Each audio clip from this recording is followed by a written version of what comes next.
Le malus écologique va aussi s'appliquer aux véhicules d'occasion. C'est fini, c'est plus que le neuf, parce qu'ils se rendent bien compte que les véhicules neufs, ils se vendent plus.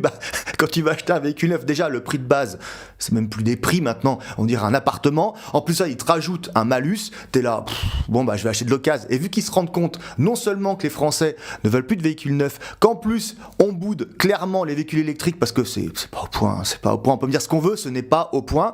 Tout le monde se rabat sur les véhicules d'occasion, ce qui d'ailleurs fait monter la cote de beaucoup de voitures, alors que la plupart méritent pas du tout ce prix-là. Mais bon, toi, t'as pas le choix, tu dois te déplacer, bim, tu prends un véhicule, et là, à partir du 1er janvier 2026, ton petit véhicule d'occasion, t'auras une petite taxe au moment de l'immatriculation. Ça fait toujours plaisir, ouais. Si elle fait plus d'une tonne 5 et qu'elle rejette plus de 107 grammes par kilomètre de CO2, il y a un barème qui s'installe, et là, c'est parti. Petit impôt supplémentaire. Ah oui, mais ils utilisent de toute façon toujours les mêmes leviers, la peur et l'écologie. Là, c'est la peur de l'écologie, c'est la peur de la pollution. T'auras pas le choix, tu vas rien dire, tu vas payer. Il y en a vraiment ras-le-bol.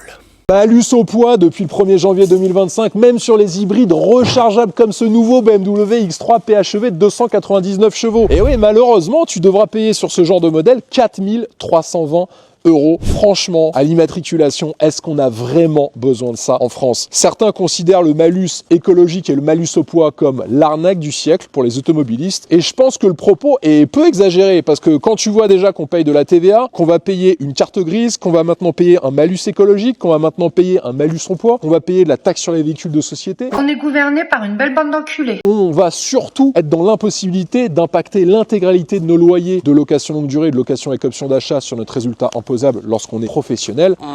Ça commence à faire beaucoup, mais c'est pas terminé. Un hybride rechargeable, tu payes de l'électricité, qui est maintenant plus cher qu'avant, mais surtout, tu vas payer du carburant. Avec la taxe sur le carburant que tu connais, ça représente plus de 70% du prix d'un litre d'essence. Ça commence à faire beaucoup en taxes. T'en penses quoi? Personnellement, je vais te donner mon avis. Je pense que les automobilistes en France sont vraiment pris pour des jambons.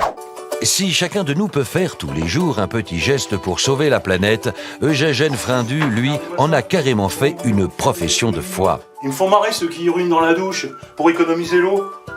En prenant une douche, ils en gaspillent aussi. Pour réduire drastiquement sa consommation, Eugène a en effet décidé de ne plus se doucher. Je me lave avec un gant sec, puis pour économiser l'eau des toilettes, je me pisse dessus. Toujours pour ne pas gaspiller le précieux liquide, Eugène ne lave son pantalon qu'une fois par an et a pris des décisions plus radicales encore. Jamais d'eau, même pour faire cuire les pâtes. Idem pour se brosser les dents. L'ammoniac contenu dans l'urée nettoie aussi bien les dents que du dentifrice. Et quand on demande à Eugène où il trouve assez d'urine pour se désaltérer quotidiennement, il nous confie son petit secret. Je demande à ma voisine de me dépanner. Tiens!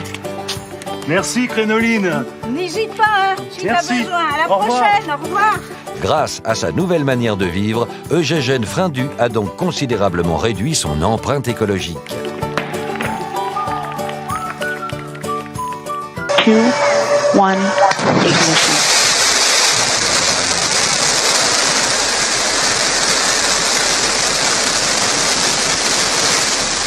Liftoff. New Shepard has cleared the tower.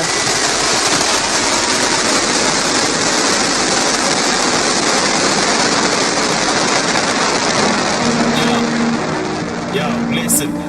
For starters, I can't really find a connection. I'm starving apart with the viral infection. It's hard to corrupt when the time is essential. They laugh on the past, no design to respect me. Rest in peace to all the people. I guess I really want to be something. I don't see a life for these junkies or these people fighting for nothing. They don't see a right or a justice. Cut a key decide for their comfort so they can feel alive and dysfunction themselves. Yo, 1, 2, hip hop. I don't believe I can rise from Barry. Anchor these people to climb my happy. Outcome is freedom, but grind is trapping. How can it be when your mind don't matter? Jan and the cannon, I'm a champ, I compete. This is my life, it carried us through the times of defeat and the light to perish. I wanna learn a new language and I wanna move a new landscape. I don't wanna lose to these bastards. I don't wanna booze when I'm dancing. A Honda move me to some rap gigs. A profit music, this how shit. How lost, confused are those whelping. Knowledge views and keep at this, be the shit. Yo, gotta follow through with this rap shit. Don't watch a lot of news cause it's dragging. It's insomnia that spooks like a paranoid. Fucking 22 time is passing by. Want my body to improve, write a pack of lines. Back on bottles and the juice got me cracked for times. Club hollers and the fools wanna glance my eye. I see evil everywhere. It's the goblins and the ghouls have a battle cry. Gotta change the rules, skipping class cause I didn't want that shit compulsive. Top of what I choose cause they plan your life. On hip hop's door. Knocking for the pitch, not a market guy. Fucking gonna do. It's one small step for man. One giant leap for mankind. Combien coûtait le billet pour ce vol ? Alors on ne sait pas exactement, il n'y a pas eu de communication précise sur le prix du vol. Ce qu'on sait c'est que pour un vol comme ça, normalement il y a un acompte de $150 000. Quand on regarde chez les concurrents de Blue Origin, Virgin Galactic, on est sur $450 000 pour le billet. Donc elles ont peut-être payé cher ou pas pour aller là-haut pendant 11 minutes. Et c'est nous en fait qui payons le prix cher en réalité sur la planète de cette déconnexion totale, il faut le dire, des ultra riches qui vont dans l'espace et qui polluent. Pour vous donner une idée, chacune des 6 passagères aura émis 15 tonnes de CO2 pour 11 minutes dans l'espace. C'est l'équivalent de ce que consomme un Français en moyenne pendant 1 an et demi.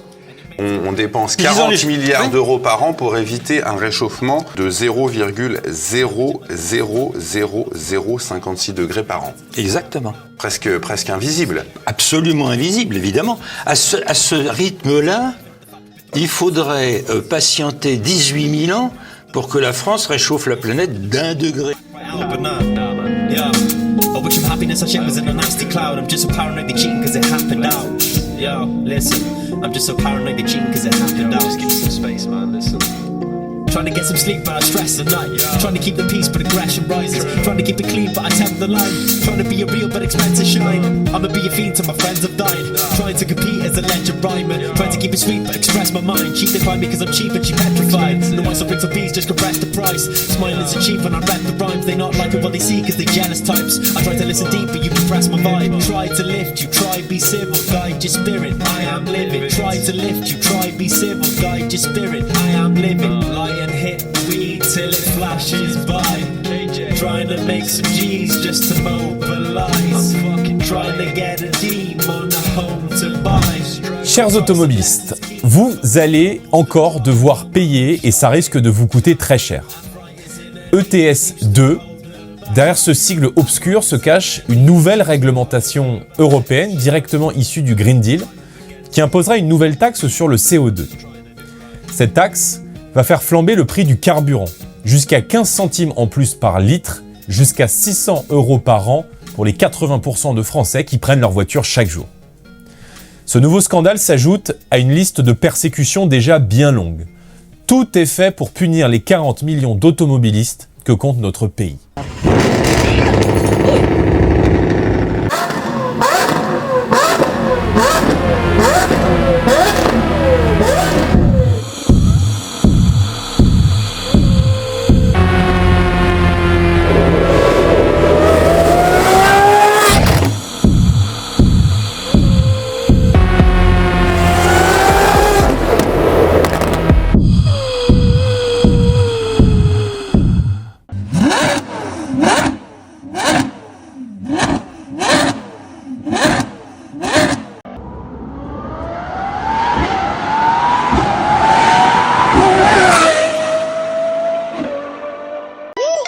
J'achète une caisse d'occasion, mais là c'est l'arnaque. Des taxes sur des bagnoles qu'on n'a pas créé, ça m'attaque. Le système est là pour nous baiser, toujours un prétexte. Un mal, il faut qu'on paye pour respirer, pour vivre. Mais c'est nous les perdants, mec, c'est abusé.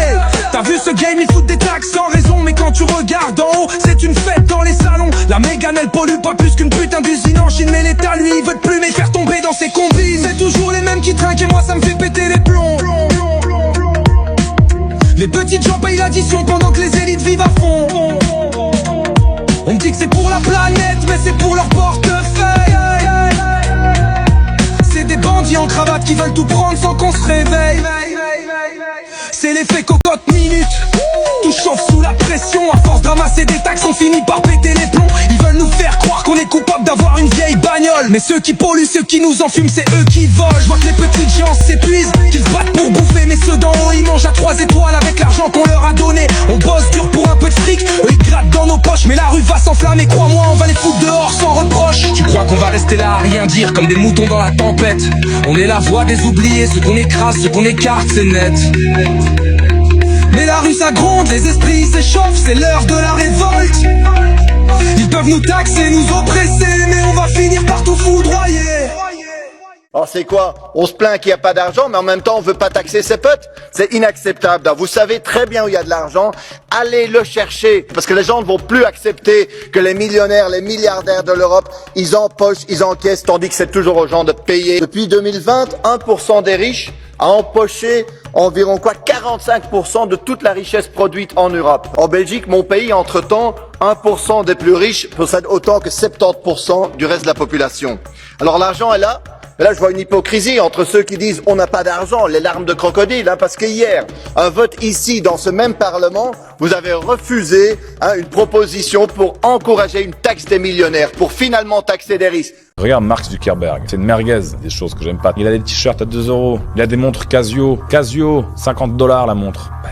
Les personnes qui gagnent vraiment de l'argent dans ce monde, les mecs qui sont vraiment loin, ils vont pas à l'Europiana. Ils vont pas posséder 5000 balles dans des vestes. Ou bien ils savent pas quoi faire de leur thune, tu vois, mais les mecs ils se pèsent vraiment. Regarde, Elon Musk, toujours en t-shirt. Rien à prouver, mon gars. Rien à prouver. Donc l'Europiana, toutes ces marques-là où t'as tous les TikTokers, Instagrammeurs et tout qui bandent dessus, c'est une marque qui est faite pour vous baiser. Et Bernard Arnault, c'est un génie. C'est pour ça que Bernard Arnault est un des hommes les plus riches sur cette terre. Parce qu'il y a plein de blaireaux qui vont suivre la tendance de oh, trop bien, l'euro, c'est du l'Europiana, regardez. Moi, je suis en l'Europiana dans ma Porsche et lui, qu'est-ce que tu racontes? T'es juste un mec qui republie des vidéos de luxe sur TikTok. T'as rien accompli dans ta vie. Tu vis la fake life. Tu vis pour les caméras. Taxer les riches, oh oui, taxer les riches encore.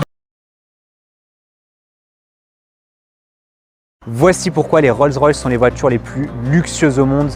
Ghost Black Beige Edition 2022.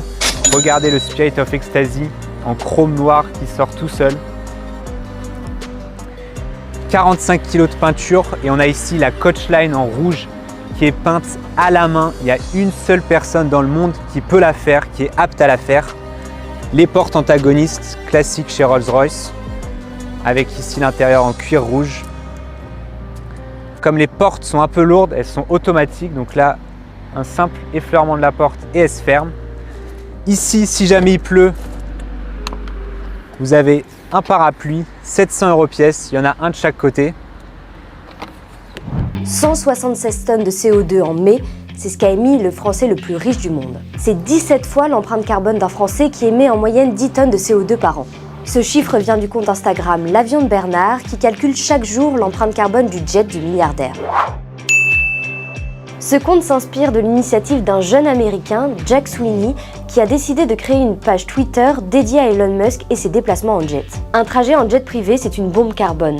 Un trajet Paris-Nice, c'est 3 tonnes de CO2 émis, soit 1000 fois plus qu'un trajet en train. 2 anthropologues ont d'ailleurs calculé qu'est-ce qui polluait le plus dans les habitudes de vie des milliardaires. Résultat, selon leur étude, ce n'est pas l'avion qui pollue le plus, mais leur yacht. Un super yacht avec des piscines, un héliport ou encore des sous-marins, ça émet 7000 tonnes de CO2 par an. Selon ces chercheurs, c'est le pire actif à posséder d'un point de vue environnemental. Toujours selon leur étude, c'est Roman Abramovich qui est le plus gros pollueur des ultra-riches. Son super yacht, le deuxième plus grand du monde, est responsable de 2/3 de ses émissions de CO2. Avec ce classement, on constate que les milliardaires qui ne possèdent pas de yacht ont une empreinte carbone beaucoup plus faible que ceux qui en possèdent un.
060 on the beat.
on the beat.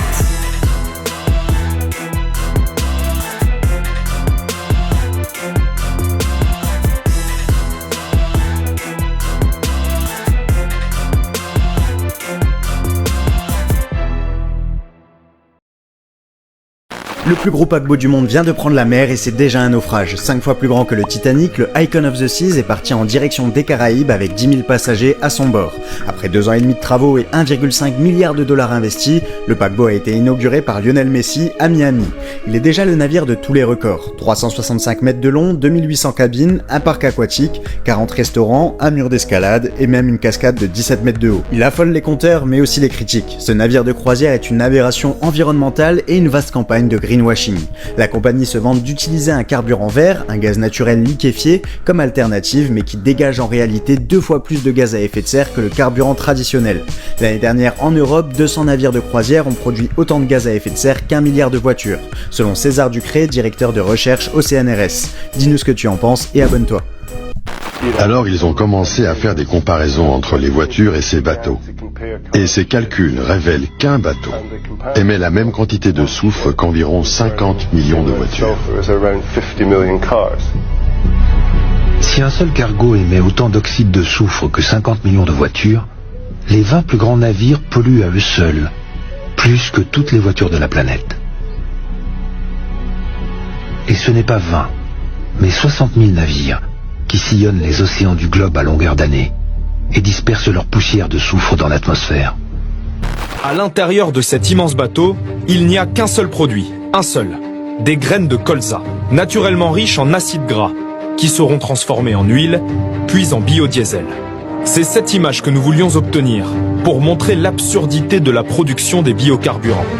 Nous importons une plante qui pousse pourtant très bien chez nous, en France. Pourquoi faut-il attendre la catastrophe pour agir? Tu m'emmerdes avec ta question. Et pourquoi ne pas déclarer l'état d'urgence écologique? Pourquoi pas une laisse dans le cul, c'était plus simple? C'est un bateau qui vient d'Australie. Donc il a traversé la planète pour nous amener du colza australien. Tout à fait. On nous dit le biocarburant, c'est pour diminuer notre empreinte écologique. On fait traverser des cargos qui tournent au fioul lourd. Ça me paraît un peu paradoxal en fait. C'est quel type de colza? Il pourrait être transgénique. Hein. Ça veut dire qu'on importe légalement de l'autre bout du monde du colza transgénique? Oui, l'Union européenne interdit la culture du colza transgénique, mais autorise l'importation du colza transgénique. Il y a un discours un peu schizophrénique. Est-ce qu'il existe aussi des risques ici en France du fait d'importer ce colza transgénique? On voit bien sur ces images, les graines elles s'envolent, c'est pas du tout sécurisé, et donc le colza il va se retrouver sur le bord des routes, autour des ports, c'est extrêmement volatile. Effectivement, il suffit de regarder autour de nous pour voir du colza qui pousse à côté du bitume. Et il n'est pas arrivé là tout seul. Là ça pousse en plein milieu d'un terre-plein c'est ce en bord de route. On est juste à côté du port là. Hein. Oui c'est ça, ça peut être du colza transgénique. C'est un courrier qui m'interroge sur ce que nous faisons face aux défis écologiques. Réponse. Rien. Pour essayer d'expliquer ce qu'on fait, pas grand-chose, ce qu'on veut faire, de la merde, pour avancer. Droit vers le mur. Je vous remercie. C'est quoi le risque d'avoir ce type de colza transgénique qui pousse un peu n'importe où? Il va pouvoir contaminer des champs comme celui-là, et si on retrouve des OGM dans un champ, il faut le détruire. L'État va obliger l'agriculteur à le détruire. Taxer les riches, taxer les riches, taxer les riches.